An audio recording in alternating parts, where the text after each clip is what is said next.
Breaking news చూస్తున్నాం. నిజామాబాద్ జిల్లా వేల్పూర్ మండలంలోని నకిలీ విత్తనాలపైన వ్యవసాయ శాఖ అధికారులు కొరడ జుల్పిస్తున్నారు. మండలంలోని విత్తన డీలర్ల దుకాణాలను పోలీసులతో కలిసి వ్యవసాయ అధికారులు తనిఖీలు నిర్వహించారు. గుర్తింపు పొందిన విత్తన కంపెనీల నుంచి మాత్రమే విత్తనాలు తీసుకొచ్చి రైతులకు అమ్మాలని, సీడు కొనుగోలు చేసిన ప్రతి రైతులకు బిల్లు తప్పనిసరిగా ఇవ్వాలని ఏవో సూచించారు.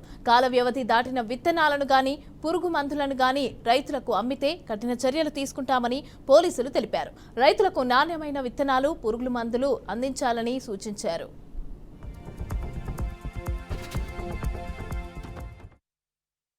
ఈరోజు వేల్పూర్ మండల కేంద్రంలో వ్యవసాయ శాఖ మరియు అధికారుల ఆధ్వర్యంలో సంయుక్తంగా తనిఖీలు చేపట్టడం జరిగింది.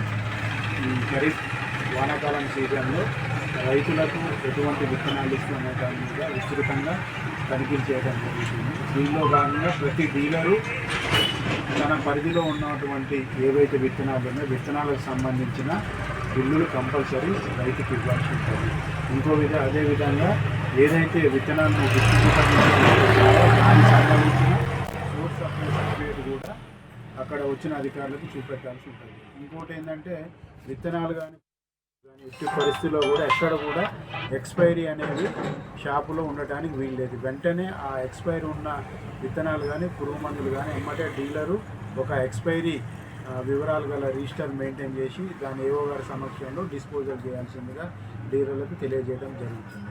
అదేవిధంగా బిల్లులకు సంబంధించి కూడా ప్రతి రైతుకి బిల్లు ఇవ్వాలి. బిల్లులో రైతు పేరు, తండ్రి పేరు, అదేవిధంగా ఆయన గ్రామము, మండలము, మొబైల్ నెంబరు, ఏ కంపెనీ సంబంధించిన విత్తనాలు ఇచ్చినాము, దాని లాట్ నెంబరు, ఇన్వాయిస్ నెంబరు కూడా సేల్స్ రిజిస్టర్లో సపరేట్గా మెయింటైన్ చేయాల్సి ఉంటుంది.